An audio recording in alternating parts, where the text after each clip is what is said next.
Hey, everybody, it's your host, Hampton Dorch, here with a recap episode of my conversation with Dennis Gielen. I really like this guy's story, and I just know that there's a lot that we can take from it because we all have jobs and we all have goals and we all have dreams and we all have uh, happy accidents that might come along the way. And one of the things that I learned from Dennis, probably the biggest thing where I'll spend the most time on today, is talking about the three stages that everyone goes through when it comes to stepping out of your comfort zone and trying that new thing. In this context, it might mean more about whether it's leaving your job and starting your own thing or deciding to start a side hustle, whatever it is. But he talks about these three stages where one, you're setting the stage, you're meeting people, you're putting yourself out there, you're open to failure, you're trying new things. Two, a happy accident comes along. Of course, you have to be looking for it, but it comes. And then three, you have the courage and the boldness to step out in faith and go do that thing. So let's talk about number one, setting the stage. So Dennis, for example, he worked for about 20 years in corporate America, or actually he's in Canada, but he worked for 20 years and he worked his way up and he learned about operations and strategy and business and leadership. And while the last few years he was coasting a little bit, he learned so much throughout that time. He wasn't just wasting that time.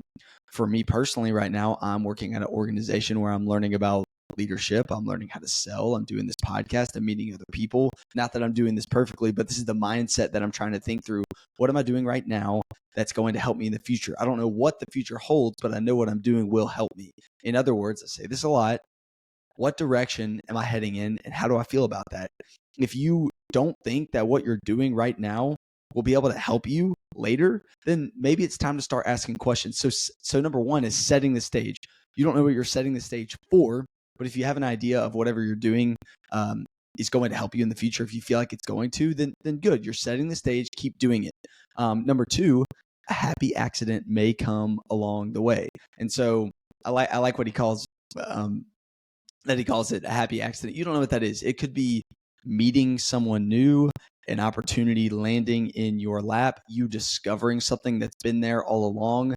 I don't know what it is, but usually something comes along the way. Most times people don't just say, oh, I have this vision and let's go do it. Something happens. They meet someone, they read something, God shows them something because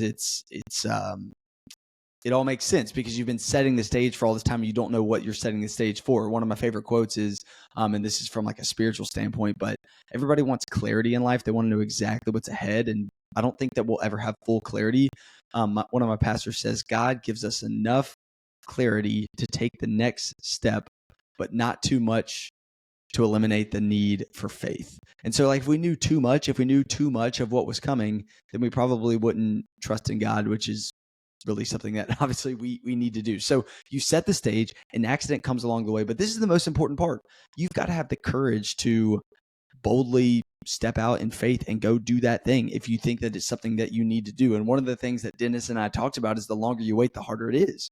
Because when you get into your mid 30s, 40s, 50s, you could have a family that you're supporting at that time. You're going to be closer to retirement. And so it's harder to take a risk. You start getting these golden handcuffs, if you will, and you are only thinking about like financial security and how big of a risk it might be to take a big step in faith. And so my encouragement to you and me, who may be younger in our careers, younger professionals, is to say, hey, if a happy accident comes along the way and I feel good about it through counsel from other people, should I have the boldness, should I have the courage to step out and go try that thing? And if I do, I'm going to commit and I'm going to do it for a year. I think that if we look at Dennis's story, he could have just tried something for a month or 2 or 3 months, and he probably wouldn't have seen the success that he was looking for. He said, no, I'm going to do it for a year. And he thought he was going to quit many times along the way, but because he committed to it for a year, he was able to do it long enough to know if it was going to work. And that's something that we do as people. We quit a little bit too early, and you can't fail if you don't quit. And so give yourself enough time to keep going. A little bonus to these 1, 2, and 3 points. This is something that I've seen Dennis talk about as well, is increasing your luck surface area.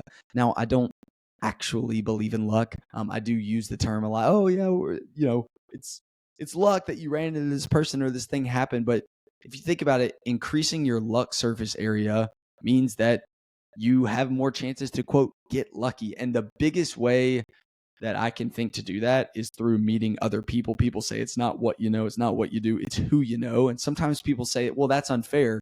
And my response to that is, we live in a world where you have more access to people than you ever do before. And if you are respectful but aggressive in networking with lots of different people, not aggressive with people individually, but aggressive in the